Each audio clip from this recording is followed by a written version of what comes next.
The top 5 questions Michigan football must answer now that fall camp is underway. Next on this week's episode of Michigan Podcast. But there's going to be one team that's going to play solely as a team.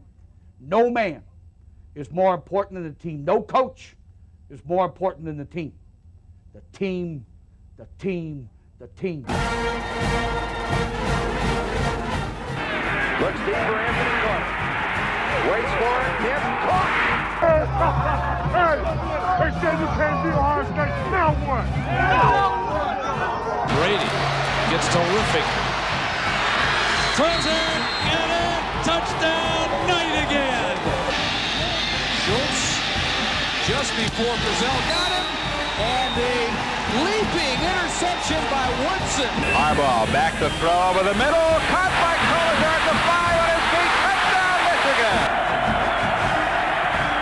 On its way. It's good. He's 5'7", 179 pounds, a junior at Michigan. But Jamie Morris packs a wallop, and he delivers for Bo Schembechler. And here's your first play. Pressure coming. Sack. It is Glenn Steele, number 81, who fought his way through the traffic. Option. And Robinson calls his own number, and he's going to score. Oh, an easy touchdown for Robinson and Michigan.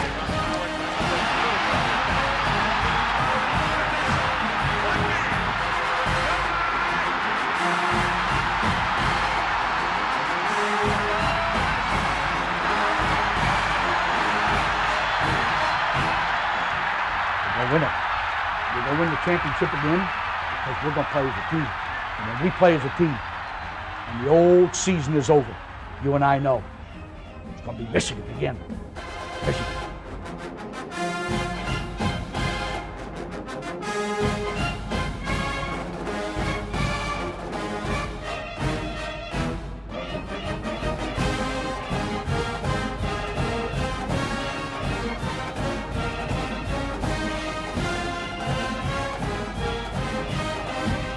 Go Blue, I'm Steve Deace. Welcome to this week's episode of Michigan Podcast. And fall camp is now underway for the Wolverines. They're about a week in. Soon the hitting will begin, the scrimmaging as well. Big Ten Network arrives on campus August the 14th for its special looking at the Michigan football team. So now's a great time to decide for ourselves what are some of the key questions that Michigan has to answer. And I want to give a disclaimer before I show you the 5 questions that I'm looking for answers for, because you have to put this in perspective of what your expectations are for the team this fall. And my expectation is championship Monday or bust. That doesn't mean if they don't get there, they win the Big Ten again and don't get there. That's still a tremendous season and I'll celebrate it. But that is the ultimate expectation. I mean, all these guys came back. Trevor Keegan, Zach Zinter, Blake Corum, et cetera. They all came back for Monday to get to Monday night, to get there. And that's the one thing this team has not done. I mean, they haven't even won a postseason game since Harbaugh's first year at all.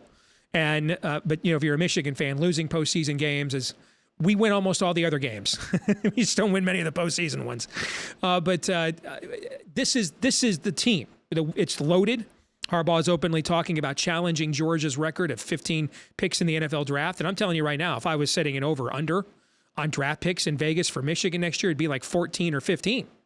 So I don't think that's crazy talk at all. A lot of these guys have been in the program 4, 5, 6 years. So they may not have been the 5 stars that Ohio State got, but they're actually grown-ass men now. This is the team. And you have really the first-round draft pick at quarterback that Michigan has had in many a moon. And we haven't even had one officially be a first-round pick. Drew Henson should have been. But the last time we had one at quarterback was the coach himself back in 1987. So this is the team to get there. And so what I'm looking at are the details. Because we could just roll the football and helmets out with the talent we have, put, game manager quarterback in there, and just hand the ball off to Blake 20, Donovan 20, and, play action pass to wide open tight ends 10 to 15 times a game. Basically a less talented version of Cade McNamara.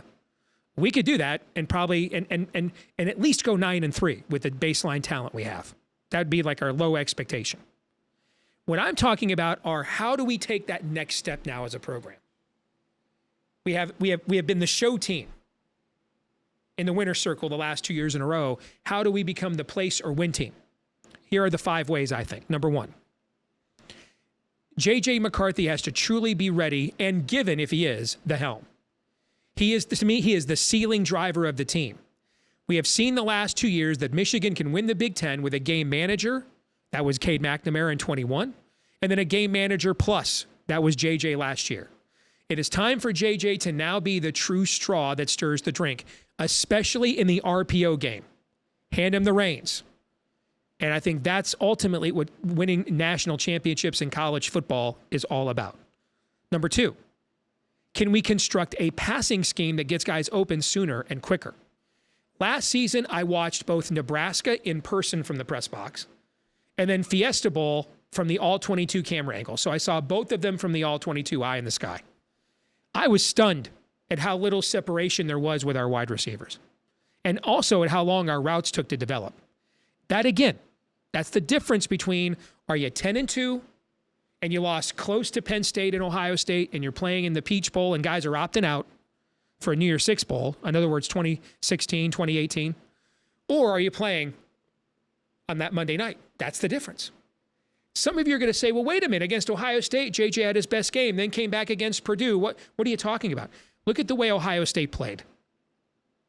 Ganging up on Michigan, playing a lot of cover zero.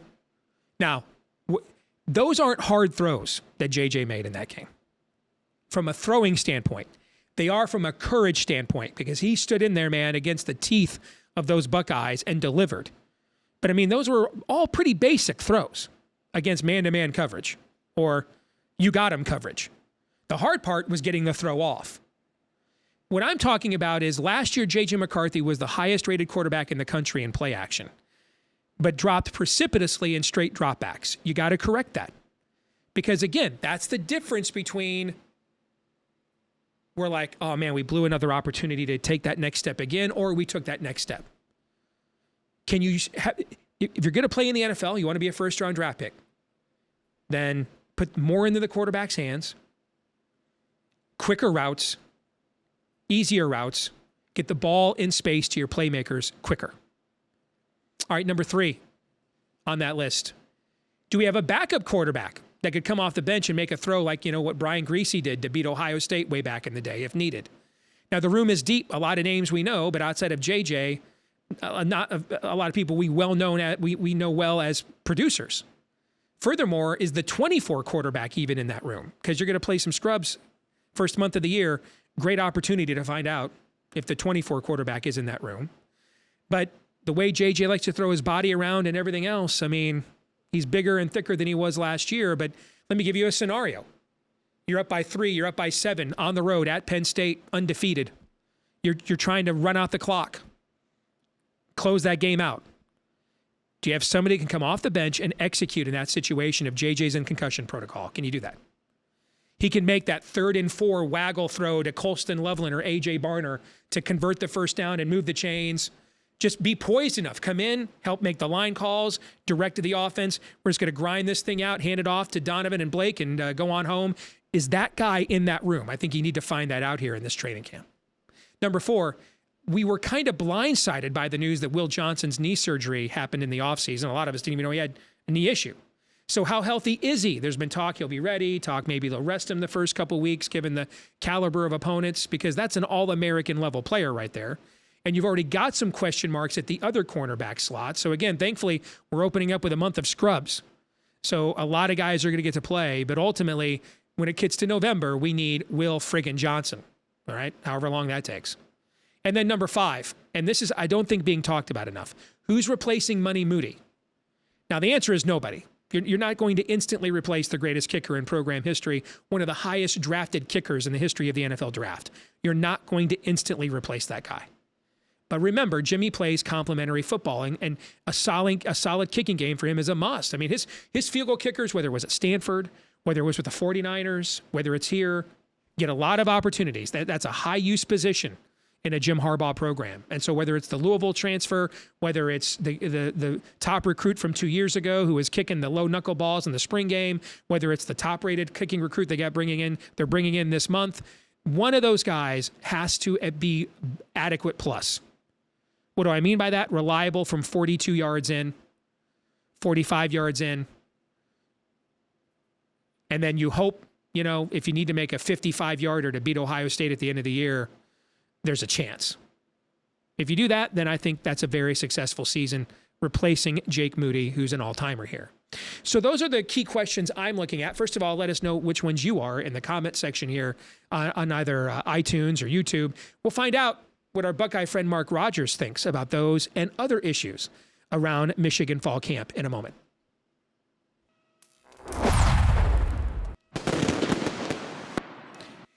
It has been too long. Time again for the 10-minute war and our good friend Mark Rogers, who himself has a fantastic channel here on YouTube, The Voice of College Football.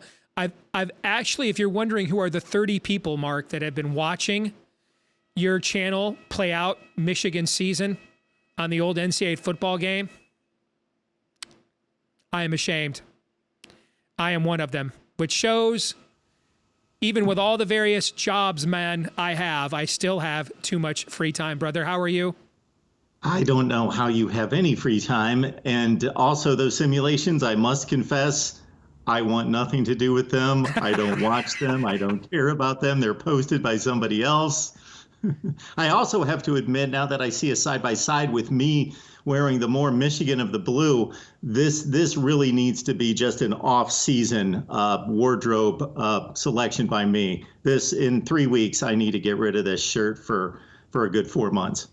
I find myself getting upset. Like when a screen is called on 3rd and 12, I get mad. I have to stop myself and say it's a video game simulation. Like I watched the simulation of the Minnesota game last night, and we get down to the 6-yard line. I'm even using pronouns for the video game.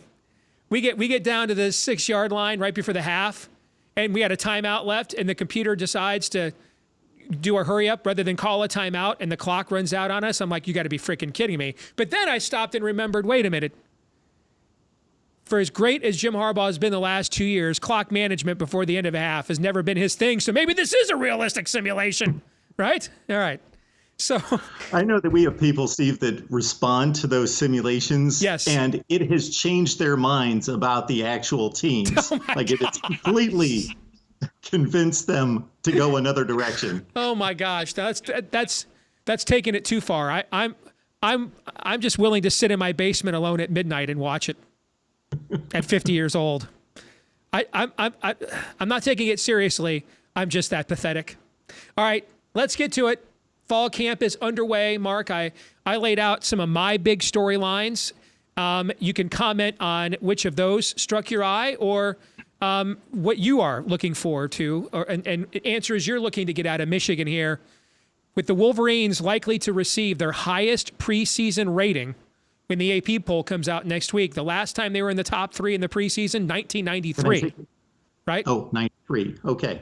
Now that team finished 8. I do remember them tripping up against Wisconsin in 1981 as preseason number one. I do recall that one. Yep. Yeah, but in 1993, they were preseason number 3, brought a lot of people back from that Rose Bowl team that went undefeated with the 3 ties. Remember that kind of weird year? And they Notre Dame came in kind of it was supposed to be like a rebuilding year for them after losing Jerome Bettis and everybody, and Lou Holtz got an advanced copy of Rudy and showed that to the team the night before, and they went out and upset Michigan at the Big House, and that ended up being a disappointing Michigan season at 8-4. Now it did end with a 28-0 rout of your Buckeyes, so there was that, I guess. But that's the last time Michigan was ranked in the top 3 of the preseason AP poll. So a lot happening here for the Wolverines. What are you looking at?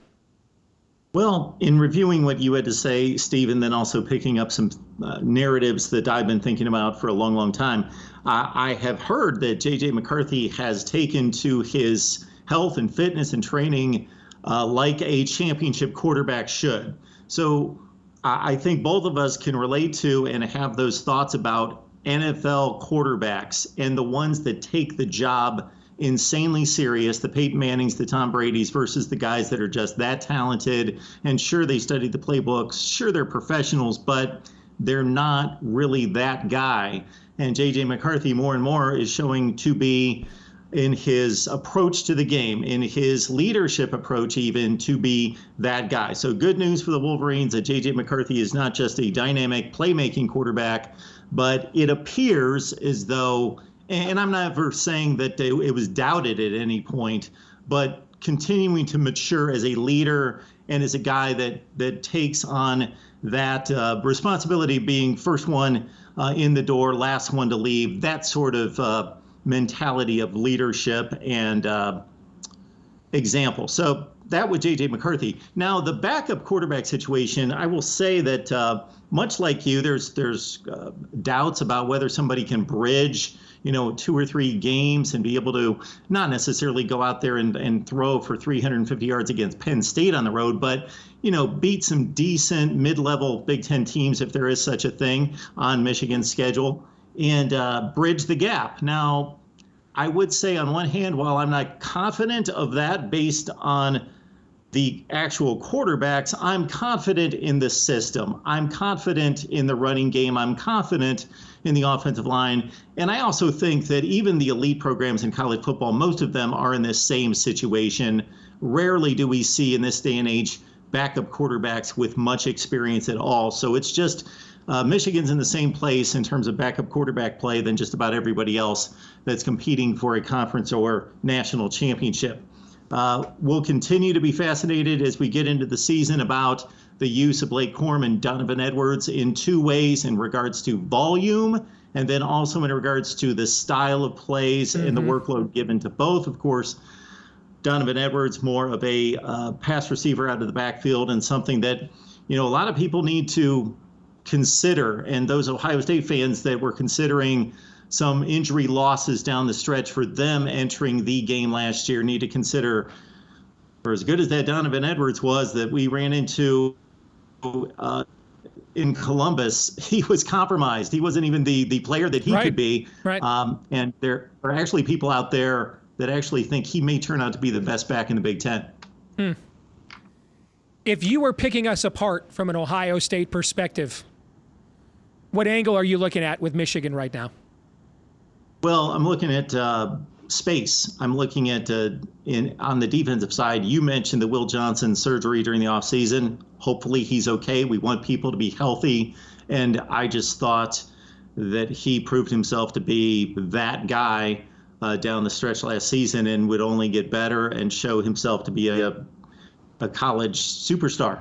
Now, the second cornerback position obviously is in question. And when you lose DJ Turner, Jamon Green, much made out of Amarian Walker in regards to his freakish athleticism, but we saw him kind of ripped apart in the spring game by a walk-on. I'm not going to put too much stock in that, but still, they need multiple corners in that final game. And so that's one place to possibly take advantage. And then on the flip side, again, until proven otherwise, I don't see the guy to throw to when it's 3rd and 12 and you just say, hey, our dude's better than your dude. We're going to throw it that way regardless. Ohio State, I think, has one of those guys. And maybe they got 2 or 3, or maybe they've got some incoming freshmen that are actually going to be those guys as well. What they're doing at wide receiver recruiting is obviously just unworldly, but that seems to be the Michigan. I think they've got a good collection of players, but I hear good thing's about Tyler Morris possibly being a breakout guy that could eventually be that kind of receiver. The stuff we're talking about here, and I mentioned it at the top, we're really talking about the difference between, the level of personnel Michigan's going to put on the field, and the fact that Harbaugh has shown he can win with a non-quarterback reliant system. Now, he won a Big Ten with that way in 2021. He won a lot of games at Michigan that way prior to 2021.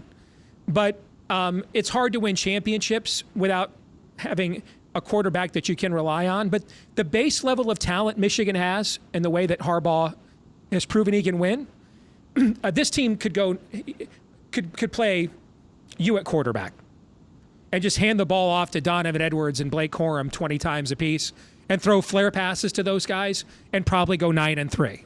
All right, so we're talking really about what are the details that get you from back-to-back playoff appearances to playing that final Monday night and maybe having a legitimate chance at winning? And the stuff that you and I are talking about right now and the stuff that's in my, J.J. McCarthy gets deemed against Penn State. You're up by 7. You got to hold on to the lead. Can a guy come in and manage that game and close it out? That kind of stuff. Because that's the difference between being 10-2 in the Peach Bowl and a game where you got guys opting out, right, in a New Year's Six game, or you're playing in the college football playoff for a third year in a row. The kinds of details, frankly, your program has wrestled with every single year to maintain this level. These are the kinds of details that now Michigan has to wrestle with to maintain the level that they've achieved and to try to take it to that one last step. I will take it to this degree, that outside of Clemson, when they were Clemson for a decade, up until a couple of years ago, Georgia recently and currently, and Alabama seemingly forever, I have less questions about this Michigan team than any other team. And notice I left Ohio State out of it. That doesn't mean that I haven't seen better Ohio State teams, but we always would come into the season with some questions. Mm-hmm. Now, the questions that I'm bringing up seem to be nitpicky, but to your previous point, they are the questions that need to be answered favorably when the chips are down during those couple key points of the season that may or may not come up. Maybe they've got a 22-point lead against Ohio State in the fourth quarter, but may or may not come up where they need those weaknesses to at least be solid, non-factors of sorts, neutral. The wide receiver position, the corners, of course, that's a bad matchup against Ohio State if they don't get that worked out and find enough guys that are capable. You can only scheme around that space so much. You can't do much out on an island. You can, of course, mix up coverages and do some things to cover that up. But I don't have questions about this Michigan team other than, are the wide receivers going to make plays? And is the secondary, especially at the cornerback position, deep enough and elite enough to win and win at that level?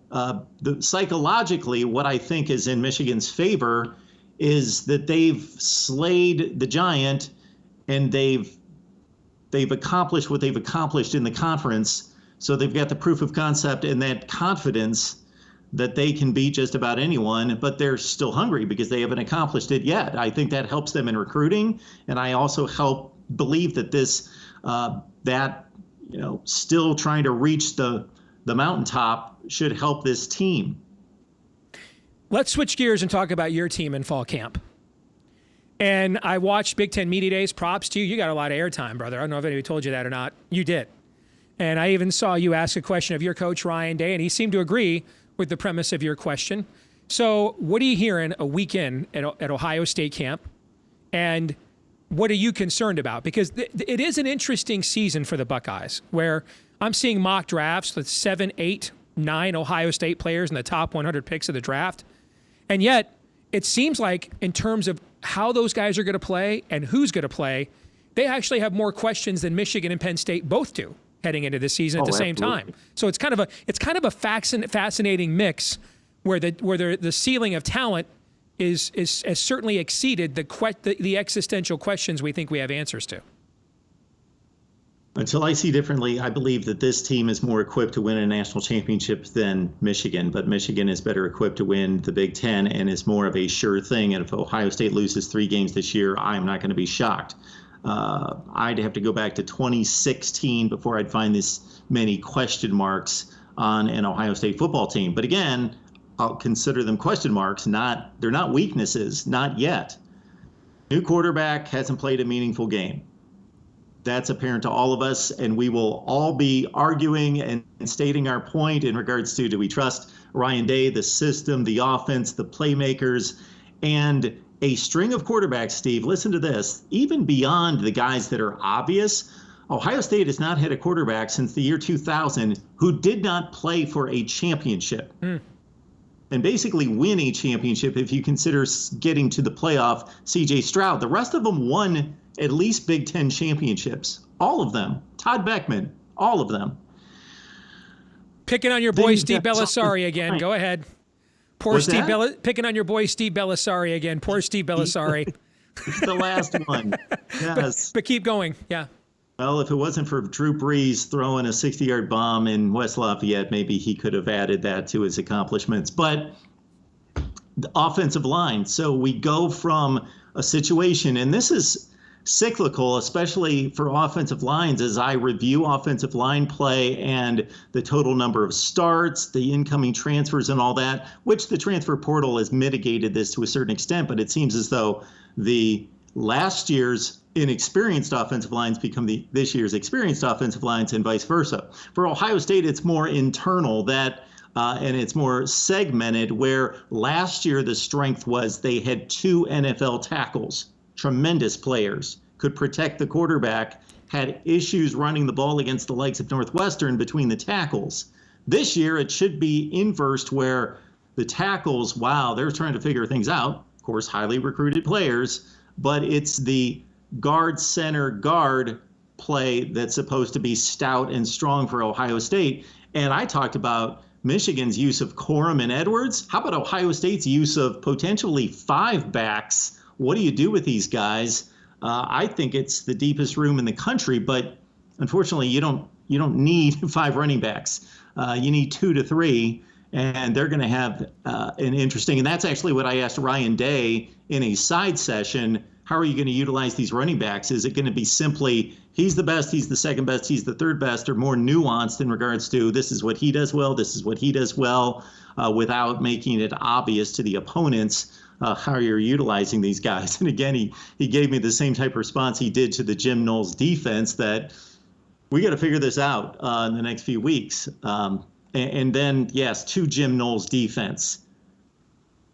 Do you expect this group of players to just know it better and execute it better 1 year later? Or is Jim Knowles flexible enough and adaptable enough to understand that it may need to be tweaked in some ways? And the secondary play at Ohio State, especially at cornerback, has been so substandard the last 3 football seasons. Yeah, 21 and 22. Yes, those 3 seasons, I just don't recognize those guys from what was arguably the best secondary play in college football for the previous 10 years. Well, remember I said last year, Jim Knowles is not a man ball DC. Jim Knowles is out of the Don Brown playbook. And it's very interesting. You go back to last year's game between the two of us. That was almost an exact replay of the second half of Ohio State, Michigan 2019 at the Big House. And the first half in 2018. Don Brown, now you're playing man-to-man. And Urban and Day are just running crossing routes, and guys are wide open downfield. Running back blows a gap.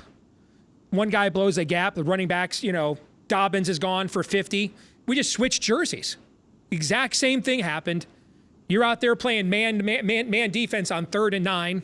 Guys are just out there open, beating one cover 0. Blake Martinez blows 1 gap. There's no other level. Donovan Edwards is just off, doing calisthenics for the next 60 yards. The 2022 Ohio State-Michigan game was an exact replay of the 2018 and 2019 Michigan-Ohio State games. Just flip the script. Don Brown's coaching your defense now. And it'll be fascinating to see how he responds to that. I would imagine he will be less helter-skelter.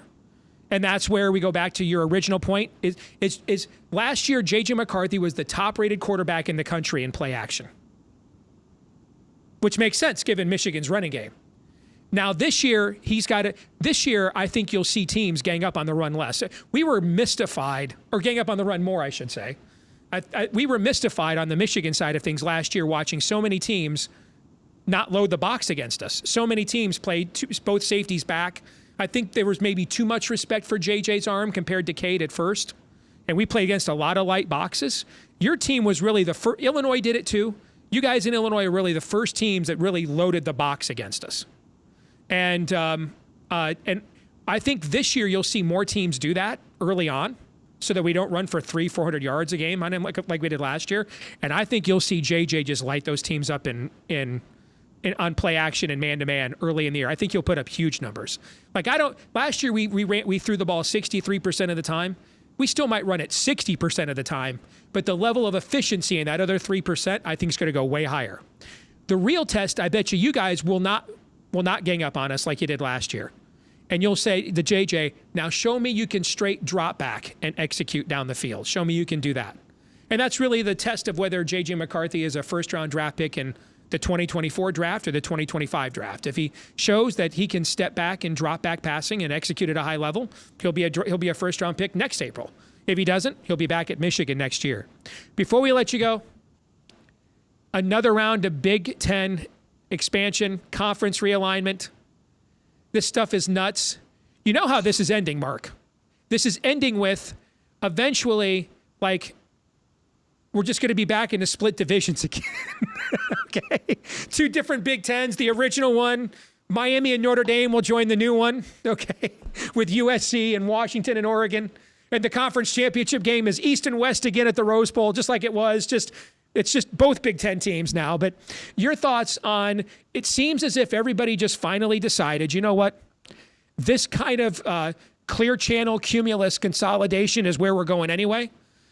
So while all these Pac-12 schools are up for bid with no contract and no gain of rights, we're going to be doing this in 2033 anyway, so let's just get out of the way and do it right now. That kind of seems to me like what went on here. Your thoughts? Well, some people want to blame Fox and ESPN, but they run businesses, so they're not caring of college football except for as it relates to their bank vaults. And then some people want to blame the conferences themselves, Greg Sankey, Tony Petitti now, Kevin Warren. Well, they are hired by the SEC and the Big Ten. Their only job is to make money and build the brand and the equity and value of those respective conferences. I think it all goes back to a governing body of college football. This is why the NFL works so well and professional sports leagues, is because the moves that are made, the decisions that are made are for the good of the entire sport and to advance the sport and make the most money for everyone.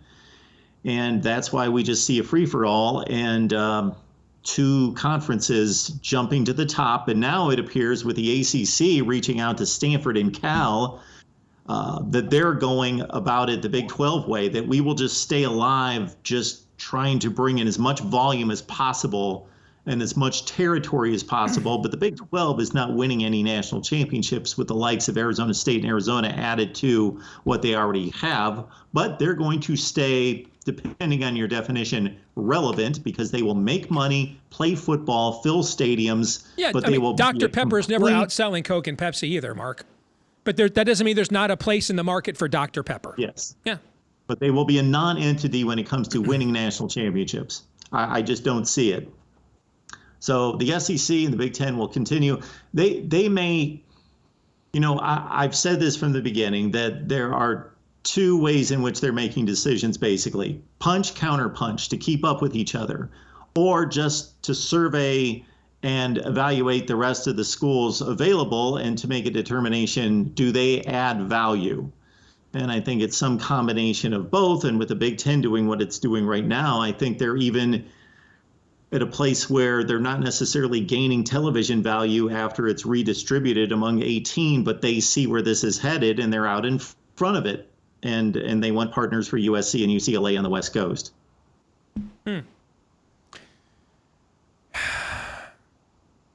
Whether it will be better remains to be seen. It will be different. I will say unquestionably the slate of games you're going to see week in and week out starting next year is going to blow people's minds.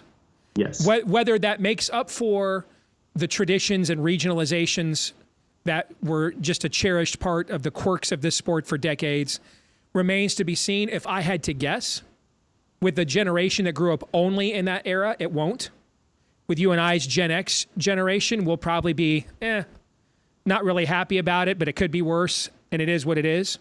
And a younger generation that was never fully immersed or imbued with those traditions will think it is great. That's my guess. I'll give you the last word.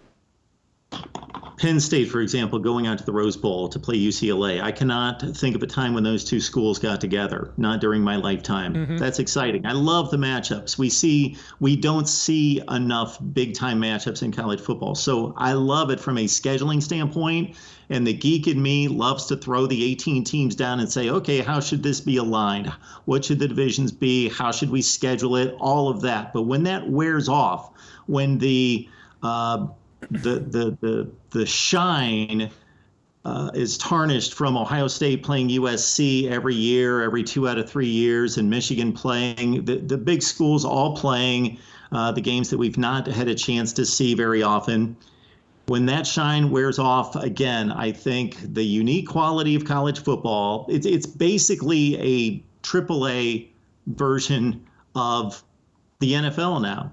And I don't think that's good for the sport, and I don't think that's going to be appealing to the masses, certainly not to our age bracket, but even the ones that don't know that they're missing out will be missing out on what college football once was. That fabric has been torn to shreds. People talking differently, different values, different music, different foods, the regionality, the culture of the sport completely abolished. We shall see. Thank you, my friend. We'll talk to you again in 2 weeks. All right, take care. Thank you, Steve. You bet. This week's Twitter poll results, we asked you which college football team would win in a hypothetical matchup. 81% of you believe the 2023 Michigan Wolverines, who have yet to play a game, would beat the 22 Michigan Wolverines, which is the first team in this illustrious program's history to ever go 13-0. Never happened before. That is something. I mean, that speaks to the expectations for this season. I also think last year's team maybe deserves a little bit more respect, okay? A little bit more. They did something that's never happened here since 1879. Recognize, all right? Nevertheless, man, the hype around here is crazy. As I was saying to Mark Rogers, next week, AP poll hunt comes out for the preseason. I suspect Michigan will receive its highest preseason rating in the AP poll in 30 years. That brings us to our feedback of the week. Jay Wright says, hey, I've been impressed with Jake Butt on the Big Ten Network breaking down expansion. I've just been impressed with Jake Butt on Big Ten Network talking anything. That guy is a natural. Big time. And so is Devin Gardner. Way underutilized. Gardner is good. He's really good calling a game. I mean, he's got the youthful exuberance and he knows his stuff. Really good. Both of those guys make Michigan proud in front of the camera for sure and behind the microphone. All right, that's going to do it for this week's episode. Don't forget to like, rate, subscribe, 5-star review, share, recommend, follow, help us to find more Michigan fans just like you. Whether you're watching here on YouTube, listening on iTunes, or elsewhere, we would appreciate it. You can also follow us in between episodes on Twitter or X or Twitter X or whatever the X it is. At Michigan Podcast is where you can find us there. At Michigan Podcast there. And again, we will see you next time here on Michigan Podcast. Until then, I'm Steve Deace. Go Blue.